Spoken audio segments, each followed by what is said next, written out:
ये एक बहुत ही प्राचीन कहानी है। किसी गांव में एक लड़का रहता था जो कि बहुत ही महत्वाकांक्षी था। उसे अपने जीवन में बहुत बड़े बड़े काम करने थे। इसी कारण गांव के सभी लोग उसे बहुत पसंद भी करते थे और उसकी बहुत तारीफ भी करते थे, क्योंकि वो बहुत ही ज्यादा मजबूत, मेहनती और बुद्धिमान था। उसकी मेहनत और लगन को देखकर सभी गांव वालों को ये लगता था कि ये लड़का एक दिन जरूर कुछ बड़ा काम करेगा और हमारे गांव के हालातों को ठीक कर देगा और हमारे गांव को आगे लेकर जाएगा। और उस जवान लड़के को भी ये विश्वास था कि वो जो चाहे बन सकता है, इसलिए वो हमेशा चौड़ा होकर चलता था, पूरे आत्मविश्वास के साथ। इसलिए हमेशा उसकी आंखों में जोश और आत्मविश्वास दिखाई पड़ता था। और यह आत्मविश्वास ऐसे ही नहीं आया था, इसके पीछे उसकी कड़ी मेहनत थी, क्योंकि वो घंटों घंटों तक तलवारबाजी सीखता रहता था, तलवारबाजी का कड़ा अभ्यास करता रहता था, जिसकी वजह से उसका शरीर बहुत ही मजबूत और शक्तिशाली बन चुका था।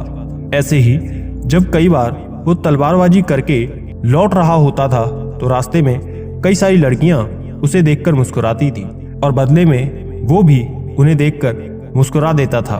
वो उन्हीं में से एक लड़की को पसंद भी करता था, लेकिन फिर भी वो उन पर ज्यादा ध्यान नहीं देता था और घर लौटकर अपनी तलवार की धार बनाने में लग जाता और तलवारबाजी का अभ्यास करता।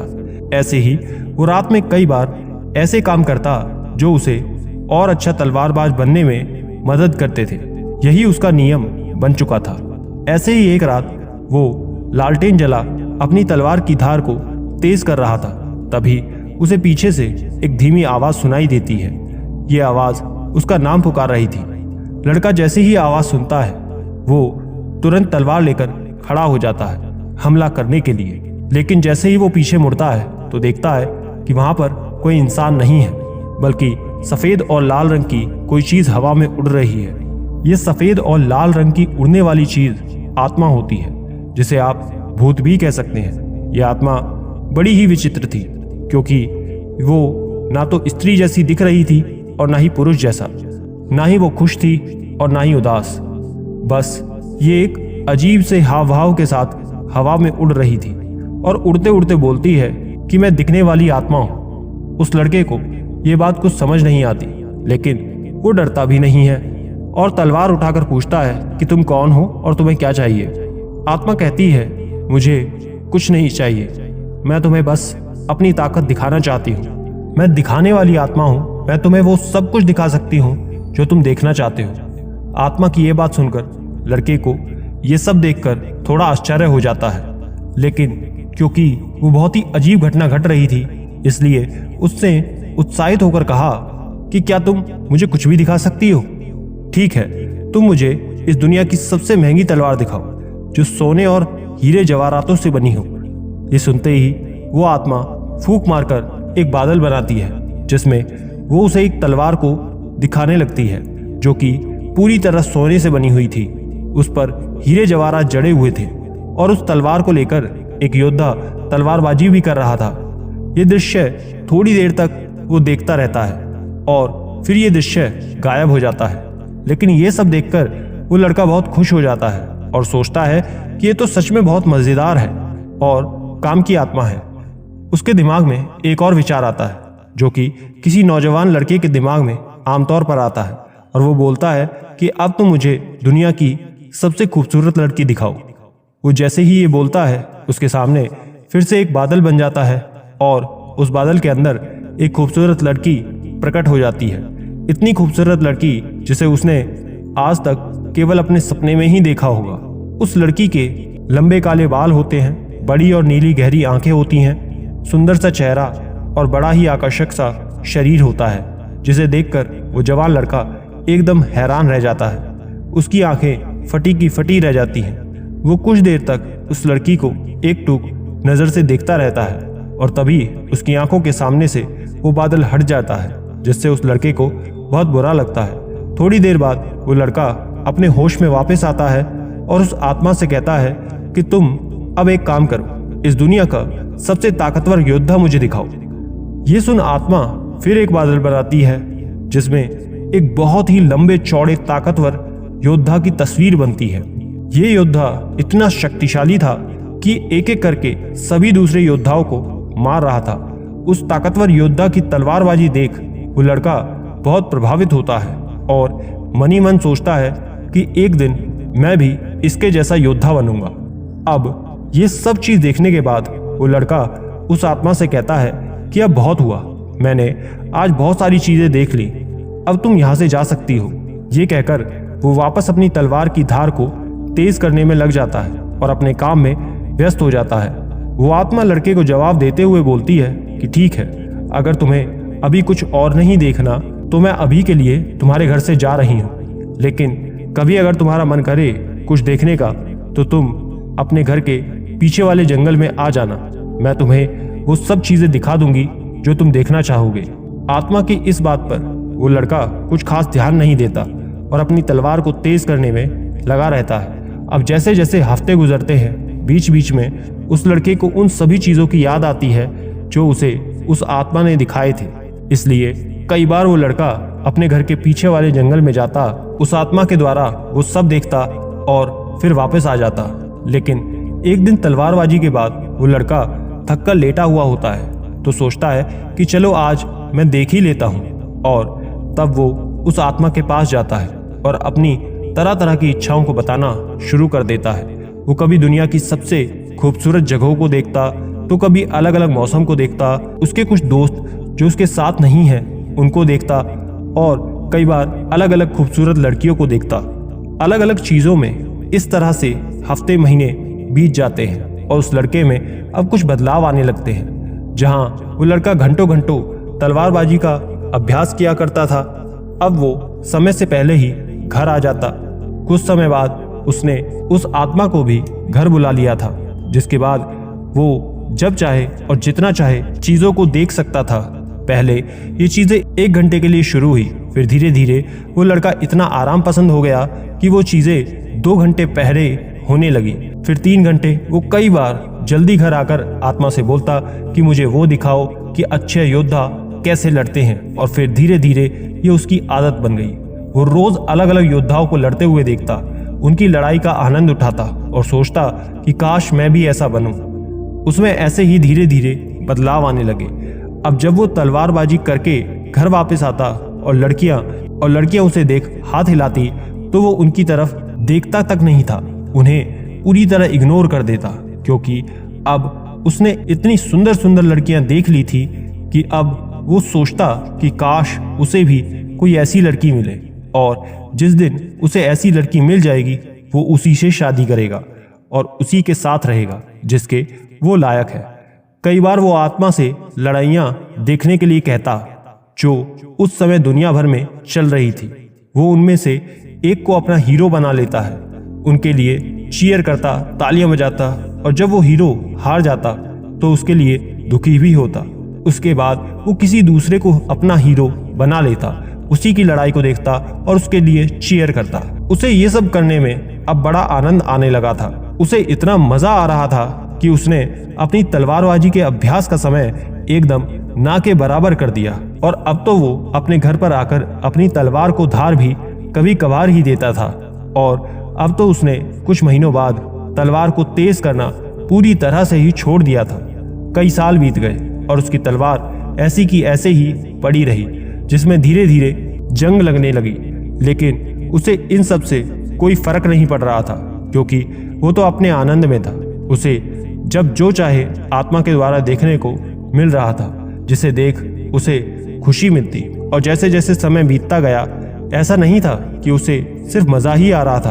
अब धीरे धीरे उसे दूसरे बड़े योद्धाओं को देख जलन भी होने लगी थी, क्योंकि वो उन्हें देखता और फिर स्वयं को देखता तो उसे बहुत दुख होता, क्योंकि वो बहुत ताकतवर थे और वो स्वयं को उनके आगे बहुत कमजोर देख रहा था। एक समय बाद उसे ये लगने लगा कि वो कभी महान योद्धा बन ही नहीं सकता, और दूसरे जो बन रहे हैं वो उससे अलग हैं। उनमें कुछ खास बात है, उनके पास ऐसी बहुत सारी चीजें हैं जो उसके पास नहीं है, इसलिए वो कभी भी एक अच्छा योद्धा बन ही नहीं पाएगा। तो अब तक वो जिन लोगों को अपना हीरो मानता था उनसे ईर्ष्या करने लगा, उन्हें गाली देने लगा, उनके बारे में बहुत बुरा भला कहने लगा। यहाँ तक कि वो अब स्वयं जब दौड़ने भी जाता तो ठीक तरह से दौड़ नहीं पाता था। उसका शरीर बहुत भारी हो चुका था। उसे अपनी तलवार और ढाल का वजन भी भारी लगने लगा था। उसकी फुर्ती, चपलता और तलवारबाजी का कौशल भी खत्म होने लगा था। ऐसे ही कुछ साल और बीत गए और उस लड़के ने अपने सभी बड़े बड़े सपनों को छोड़ दिया। अब उसे योद्धा नहीं बनना था। अब वो सिर्फ उस आत्मा की सहायता से बार बार कोई ना कोई युद्ध देखता और उनमें ही जंग लड़ने की कोशिश करता। यहाँ तक कि अब वो 30 साल से ऊपर का भी हो चुका था। अकेला, अपने जीवन में परेशान, लक्ष्यहीन, और उसके जीवन में अब कुछ भी अच्छा नहीं था। एक रात जब वो अपने कमरे में बैठा हुआ था और जैसे ही रात के 12 बजे उसे कोने में जो आत्मा बैठी हुई थी वो जोर से देखकर हंस रही थी। ये देख वो लड़का चौंक गया। पिछले 10 सालों में आज तक उस आत्मा ने अपनी कोई भी इच्छा प्रकट नहीं की थी। वो एक गुलाम की तरह बस उसकी हर एक बात को सुनती चली आ रही थी। लेकिन आज वो हंस रही थी और आज 10 साल बाद उसने कुछ ऐसा कहा जिसे सुन वो आदमी बिल्कुल हक्का बक्का रह गया। उस आत्मा ने कहा कि अब मेरा काम यहाँ पूरा हो चुका है, मेरा मकसद अब पूरा हो गया। ये सुन डरे सहमे उस व्यक्ति ने कहा, ये तुम क्या कह रही हो? ये सुन वो आत्मा फिर जोर से हंसने लगी और कहती है कि अब मुझे तुम्हें वो रहस्य बता देना चाहिए जिसे मैंने पिछले 10 सालों में छुपा कर रखा था। असल में मैं एक शैतान हूँ। मैं इस दुनिया में सभी बुराइयों की जड़ हूँ। आज रात इस गांव में एक राक्षस हमला करेगा और भविष्यवाणी में यह बताया गया था कि तुम उसी राक्षस को हराने के लिए पैदा हुए थे। तुम इस दुनिया के सबसे महान योद्धा में से एक बन सकते थे। तुम इस दुनिया को बचाने वाले योद्धा थे, लेकिन अब बहुत देर हो चुकी है। अब तुम कुछ नहीं कर सकते। अब हम इस गांव में भयंकर तबाही मचाएंगे और जितनी भी अच्छी आत्माएं हैं हम उन सब को अपने साथ लेकर चले जाएंगे। ये सब सुनकर उस आदमी के होश उड़ जाते हैं। लेकिन फिर भी ये सब सुनकर वो आदमी पूछता है कि पर तुमने 10 साल तक इंतजार क्यों किया? तुम 10 साल पहले ही मुझे मार सकती थी। तब आत्मा ने कहा कि देखो, भविष्यवाणी में ये भी बताया गया था कि तुम्हें इस दुनिया का कोई भी राक्षस, कोई भी शैतान, कोई भी योद्धा हरा नहीं सकता था और मैं तो बस एक छोटी सी आत्मा हूँ। मैं तो तुम्हें छू भी नहीं सकती थी, लेकिन अगर तुम्हें कोई हरा सकता था वो तुम खुद थे। इसलिए मैंने तुमसे लड़ने की बजाय तुम्हें धीरे धीरे जहर दिया। तुम्हें ऐसे ऐसे फैंटेसी दिखाई, ऐसी ऐसी चीजें तुम्हें दिखाई जिससे तुम अपने लक्ष्य से भटक गए और धीरे धीरे कमजोर होते चले गए। आज तुम कमजोर आदमी बन चुके हो कि आज तुम ना अपनी रक्षा कर सकते हो और ना ही इस गांव की। ये सुनते ही उस आदमी का दिमाग बिल्कुल हिल गया। उसे जोर का सदमा लगा और उसके पेट में जोरों का दर्द शुरू हो गया। इतना तेज दर्द कि वो जमीन पर गिर पड़ा और धीरे धीरे दर्द से कराहने लगा। और दर्द में कराहते हुए उसने उस आत्मा से कहा कि क्या मैं उन खूबसूरत लड़कियों को फिर से एक बार देख सकता हूँ? इस पर उस शैतानी आत्मा ने हंसते हुए कहा कि हाँ, हमेशा, लेकिन सपनों में। दोस्तों, ये कहानी पूरी तरह से हमारे आज के समय में फिट बैठती है और अब तक आपने ये समझ ही लिया होगा कि हमारे वो डेविल कौन से हैं, शैतान कौन से हैं। वो है इंटरनेट, सोशल मीडिया, ड्रग्स और ऐसे ही बहुत सारे एडिक्शंस जो आज के यंग जनरेशन को वीक और पर्पसलेस बनाते जा रहे हैं। हर एक इंसान जिसने अपने बचपन में कुछ सपने देखे थे वो अपने हर सपने को पूरा कर सकता है, लेकिन जैसे जैसे वो बड़ा हुआ उसे आराम की लत लग गई। बिना मेहनत के चीज़ों को पाने की आदत लग गई। काम को टालना उसकी आदत बन गई। उसने ऐसे ऐसे एडिक्शन पाल लिए जिसने उसे उसके लक्ष्य से भटका दिया। इसलिए वो बड़ा तो हुआ लेकिन उसके सपने छोटे होते चले गए और अंततः उसने अपने ड्रीम्स को गिव अप कर दिया। आज के समय में इंसान का जीवन इतना आसान हो गया है जो पहले कभी नहीं था। आज वो इंटरनेट के द्वारा जब जो चाहे देख सकता है, खुश हो सकता है। उसके लिए उसे कुछ ज़्यादा मेहनत करने की ज़रूरत नहीं पड़ती। आजकल डेली नीड्स की चीज़ें भी बहुत आसानी से उपलब्ध हैं, जिसके लिए इंसान को पहले बहुत शारीरिक मेहनत करनी पड़ती थी। आज का इंसान जो वो बनना चाहता है उसके काम को और उसके रिजल्ट को इंटरनेट पर बड़ी ही आसानी से देख सकता है और खुश हो सकता है, जिससे उसके दिमाग को सस्ता डोपामिन मिल जाता है। अब क्योंकि दिमाग को उस रिजल्ट का डोपामिन मिल चुका है, इसके लिए वो उस इंसान को उस रिजल्ट को रियल लाइफ में हासिल करने के लिए कुछ नहीं करता।